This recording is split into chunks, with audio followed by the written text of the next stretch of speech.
les voy a hablar acerca del autoconcepto. Bueno, el autoconcepto es básicamente la imagen que tenemos de nosotros mismos. Esta imagen se forma a partir de un buen número de variables, pero pues es particularmente influenciada por nuestras interacciones con las personas importantes en nuestra vida. Incluye la percepción de nuestras capacidades y nuestra propia singularidad, y a medida que envejecemos, esta autopercepción se vuelve mucho más organizada, más detallada y más específicas. El autoconcepto es un término de gran relevancia en el ámbito de la psicología social, pero fundamentalmente ha sido desarrollada por los teóricos de la psicología humanista, en cuyo seno se ha considerado como un pilar básico para el posterior desarrollo de sus diversos abordajes terapéuticos. Entonces, pues nos hacemos la pregunta: ¿cuáles son los componentes del autoconcepto? Bueno, al igual que ocurre con otros y muchos términos en psicología, diferentes acercamientos teóricos han propuesto diferentes formas de definir y pensar sobre el autoconcepto. De acuerdo con una teoría conocida como la teoría de la identidad social, la cual fue desarrollada por Henry Tafel en la década de los 70, el autoconcepto se compone de dos partes fundamentales: la identidad personal y la identidad social.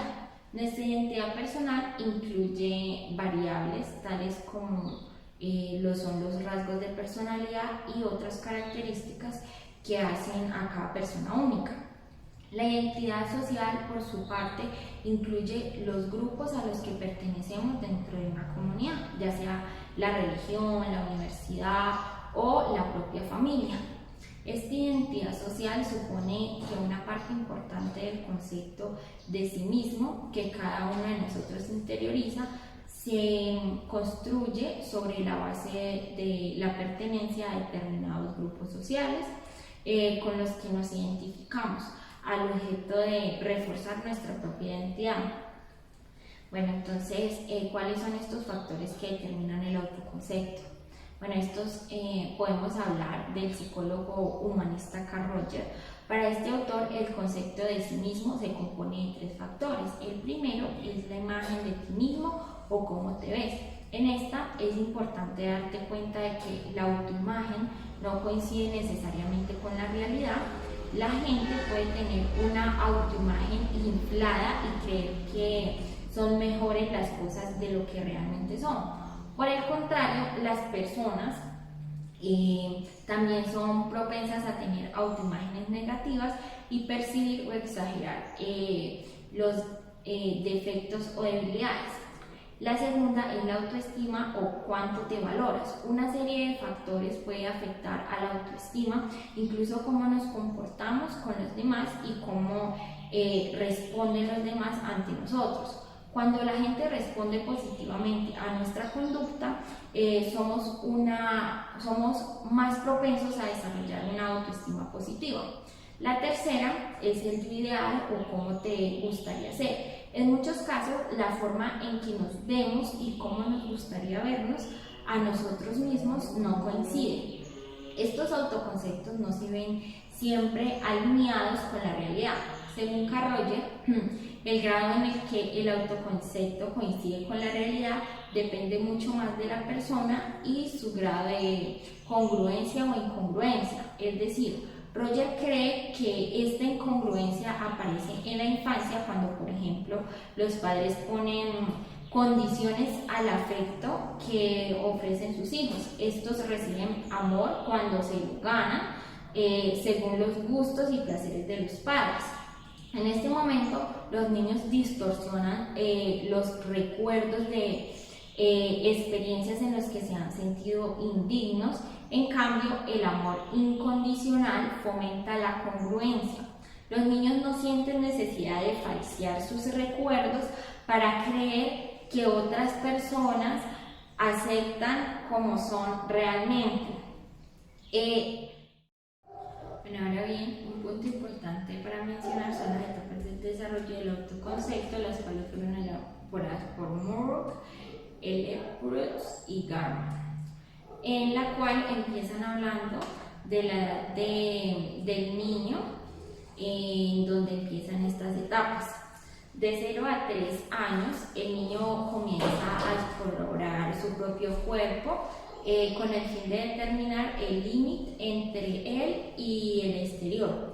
En estos 2 años de vida tiene lugar la configuración de la imagen personal, así como algunos aspectos de la identidad, preferencia del sexo o de su familia.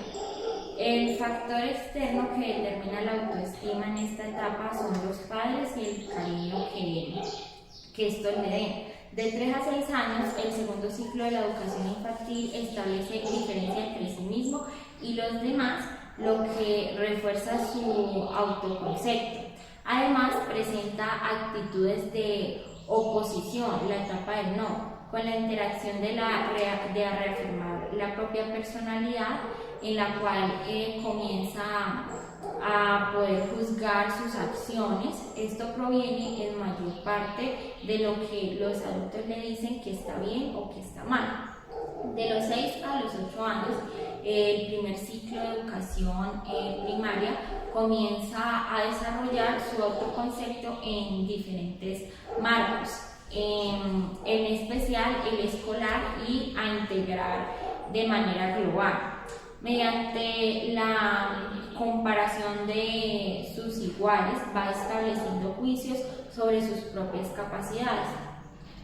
Ya de la etapa de los 8 a los 12 años, el segundo y tercer ciclo de educación primaria, el autoconcepto se basa casi en su totalidad en la comparación social, así como los juicios emitidos sobre el mismo.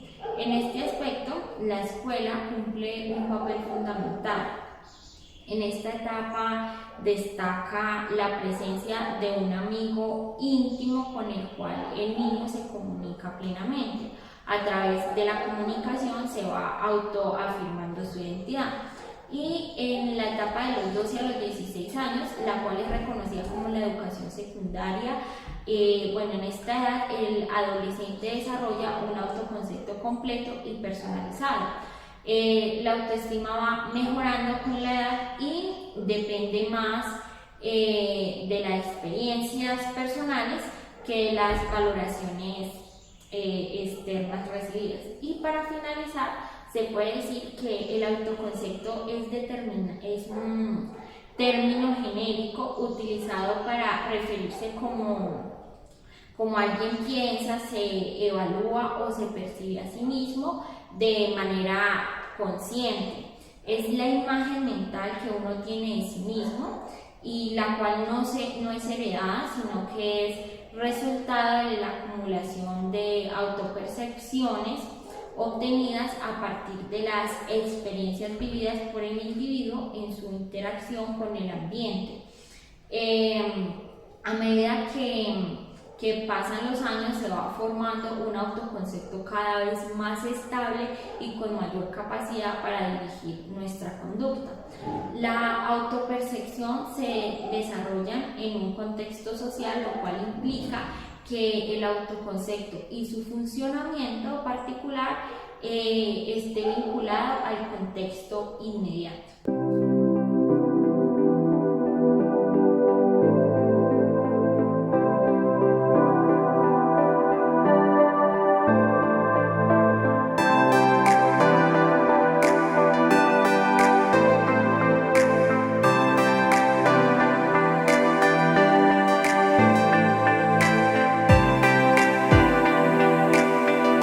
Seguidamente tenemos a la autoestima. La autoestima es la valoración generalmente positiva de uno mismo. Desde la psicología se trata de la opinión emocional de los individuos que tienen de sí mismos y que superan en causa la racionalización y la lógica. Es decir, la autoestima es ese reconocimiento o sentimiento valorativo de todas las características que se identifican en un individuo y que forman parte de la personalidad.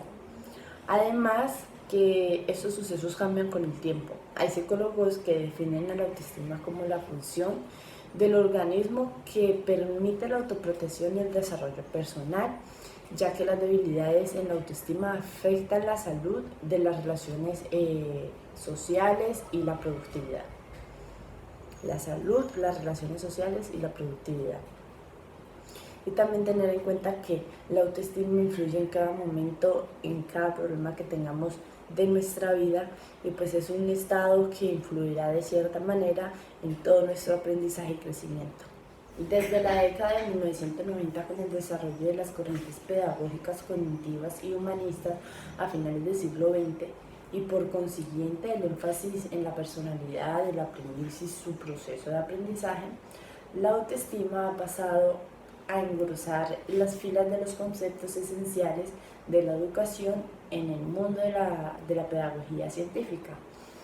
Es por ello que los docentes, por su parte, le dan mayor seguridad y confianza a la hora de conducir algún proceso de enseñanza, le permite tener esa valoración propia de sus posibilidades de actuar en un momento dado a partir de sus conocimientos y de poder determinar hasta dónde puede llegar en una actividad determinada.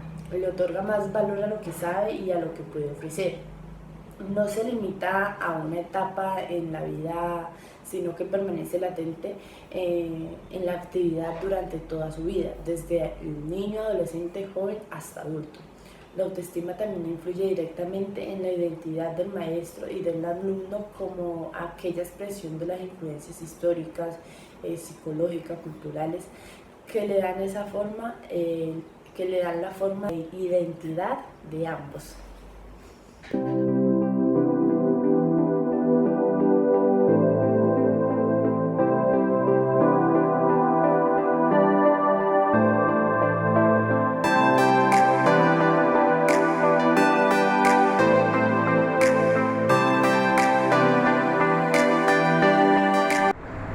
Muy buenas tardes, mi nombre es Jessica Roldán Ladino y a continuación seguiré con el tema sobre el rendimiento escolar. Este es un concepto que se ha utilizado en el ámbito educativo para referirse a las evaluaciones que se realizan en las diversas instituciones educativas y en los distintos niveles correspondientes como son en primaria y secundaria. Es llevado a cabo por los profesionales idóneos, que son justamente los profesores que evalúan el conocimiento aprendido por parte de los alumnos. Se considera que un alumno tendrá un buen rendimiento académico cuando tras las evaluaciones que se las realizan a lo largo de los periodos cursados en cuestión, sus notas son buenas y satisfactorias. Por el contrario, estaremos hablando de un mal o bajo rendimiento escolar cuando el alumno en sus calificaciones que obtiene tras los exámenes no alcanza el nivel mínimo de aprobación. La meta que se quiere con evaluación de rendimiento escolar es conocer si los alumnos aprenden de manera conforme los contenidos que se les enseñaron. Debemos destacar que el rendimiento no solo nos hablará de las capacidades que presenta el alumno y que le permiten comprender aquello que sus maestros le enseñan, sino que también nos darán una idea acerca de las predisposiciones que presenta el alumno con respecto a los estímulos educativos que se le estén presentando. Por otro lado, que el rendimiento sea bueno o malo incide e influye en muchas cuestiones. No se trata de solamente atender a clases y aprender las lecciones para, para rendir bien o tener buenas calificaciones, sino que hay muchos factores que no solamente tienen que ver con estudiar para tener un buen o mal rendimiento. En ese sentido, entre ellas podemos nombrar la complejidad de las materias, un profesor que no cuenta con capacidades pedagógicas, exigencia de muchas materias al mismo tiempo, desinterés por parte del estudiante, distracción por parte del mismo, deficiencia a clases por problemas personales. Esto entra entre las principales cuestiones que se ven mucho en los ámbitos educativos. La meta de ese rendimiento académico es lograr una medida objetiva y concreta del rendimiento de cada alumno que se presenta en las clases. Lo que quiere fundamentalmente a través de esta herramienta evaluadora es saber a ciencia cierta si el alumno aprendió de manera conforme los contenidos que expresa el profesor, porque eso les permitirá a los estudiantes más adelante desempeñarse de forma satisfactoria en el contexto que sea.